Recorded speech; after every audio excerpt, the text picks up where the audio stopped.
La radiothérapie, l'un des traitements courants des cancers du cerveau.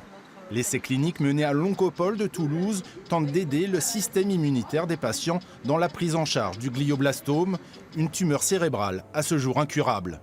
Les chercheurs utilisent les rayons à une double fin, détruire la tumeur et stimuler les défenses de l'organisme. On sait maintenant que la radiothérapie également est capable de faire exactement comme un vaccin, c'est-à-dire de stimuler l'afflux des cellules immunes, comme les lymphocytes, au sein de la tumeur.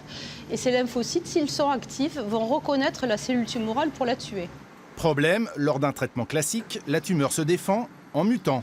Les défenses immunitaires ne la reconnaissent plus et la tumeur revient. Dans cette poche, un nouveau protocole de soins, l'immunothérapie. Grâce à elle, les médecins cherchent à faciliter le travail des lymphocytes, les cellules de défense de l'organisme. Les médicaments d'immunothérapie vont inhiber l'expression de ce facteur que la cellule tumorale va exprimer pour se rendre invisible. Et de ce fait, le lymphocyte va de nouveau reconnaître la cellule tumorale et pouvoir le tuer.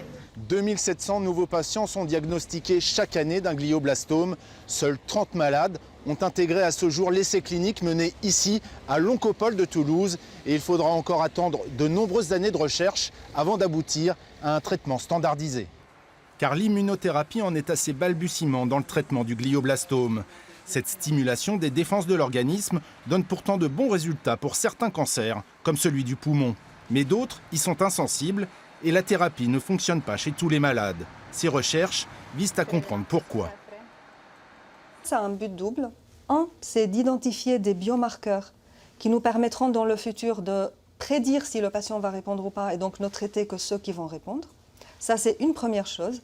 Mais la deuxième, qui est encore plus importante, c'est d'essayer de comprendre pourquoi dans le deuxième groupe, les patients ont résisté. Pour pouvoir développer des thérapies combinées pour que ces patients, maintenant, deviennent sensibles à l'immunothérapie. Ces recherches ouvrent des pistes prometteuses pour les futurs traitements de ces tumeurs. La Fondation ARC vient d'ailleurs d'accorder une subvention de 580 000 € à l'équipe toulousaine.